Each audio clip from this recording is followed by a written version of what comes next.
Nililin ang pasalamat na na sa naguna magprepara sa atong Arbor Day ang alalakad itong yung Sabado. O sa tanan nga ni Salmot ini, walang salamat ang nagpakay ang tanan. Kung kedua, itong Lunes, doon ay gipagayon nga seal of good local governance, regional assessment. Kaya ang nalangkop ni ang naapil ni iabot ko ng mga almost 9 o'clock in the evening for the completion of all those needed protocol for the purpose of the assessment. And gusto ipabot ni Magindin ang iyong pagpasalamat ay based on the assessment. Masal siguro tayo. Maganda na tayo. Ako may official ko. Pero based on the evaluation, doon lang ituhan. No? Nga ano na po i-accomplish.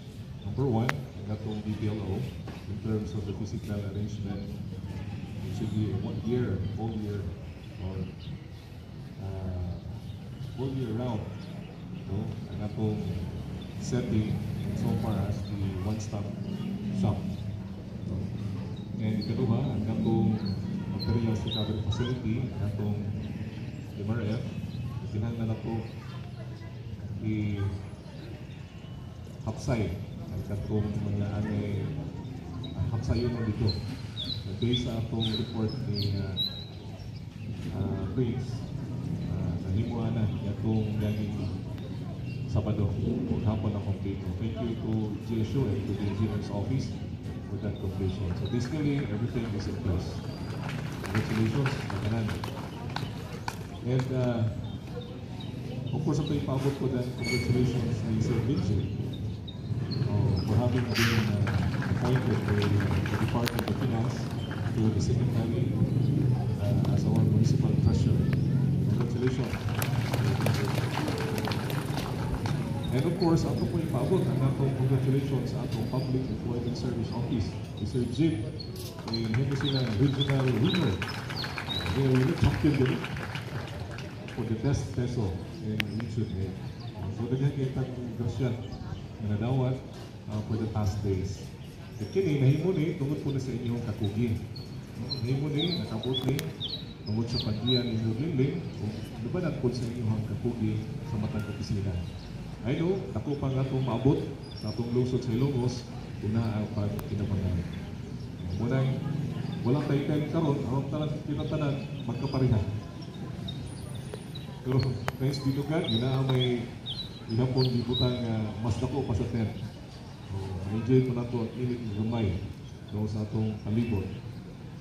Karon umaabot nga Merkulis dito Biyernes ang atong mga department heads together with some key employees atong lungsod upahigayon sa comprehensive development plan formulation. And we will be out in our municipality for the next 3 days. So for the department heads, atulad siguro atong himuan ng mga office order, whoever will be our designated staff to man our office. So please prepare your respective office order for that matter. So for those nga mahabilin, continue doing your work.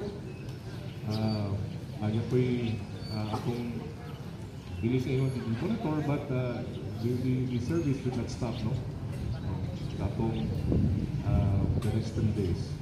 And of course, ang atong culmination activity sa atong civil service, so ang atong mga dancers, may see hands, raise hands atong mga dancers and performers. Asa man to sila? Isa inyong kamot. Our dancers. Pila naman ito po? 1, 2, 3, 4, 5. Ano yung atong mga dancers, ha? Ato silang pagkakpakan, no? Pagkakpakan sila. So they are also sacrificing their time and showing our talent. Kung sa ilang i-perform, muna yung atong performance. Kung gusto mo silang himsok, ano na sa ilang practice, pwede ninyo ayudahan ng stocks. So every time you practice, in the next coming days in practice. And salamatan po na po ang atong PNP, no, for their continuous effort for peace and order in sa atong lungsod. And I know dunay maabot na itong ship, no? Tomorrow by the National Police Commission. So let's pray for our PNP. Tanang hapsay po. Later, I think will be displayed by the residents for the Kapal Conference. Okay, and then ang ato pong Sangguniang Bayan today, we will have their local legislative evaluation, local legislative assessment, and evaluation. So they will be evaluated by, I think, the provincial office. No? So it's a combination of the various offices sa atong probinsya. They will be assessed. This body, the report here coming now. And siguro basi kung nag-isipan niyo po sa inyong mga opisina, pag-evaluate, pag-validate kung saan coordination na po sa Sangguniang Bayan. So may be ready po, no, sa inyong mga officers. So we wish all the best to our Sangguniang Bayan. Vice Mayor, this year, Alberto Musa, and the rest of the Sangguniang Bayan leaders. And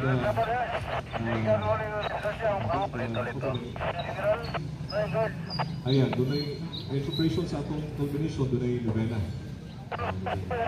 So our culmination will be next Friday. Friday after this Friday, and activity. And we'll be doing that the rest of the plaza.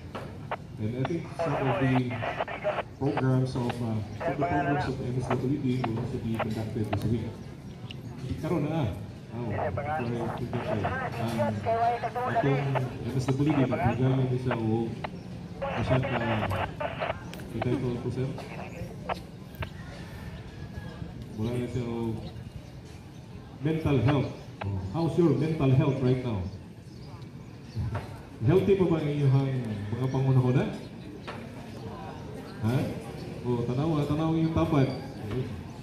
O, healthy pa ba ang inyong pangunahuna? O. Yatong ngayong adlaw, may pare ang kong istorya na naghiko, 23 anyos. Gigamit ko yung kanibiyong tarik. Tarik.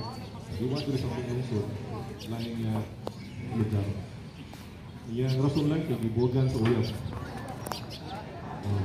Pagka, wapaw ba na yung rason o lao?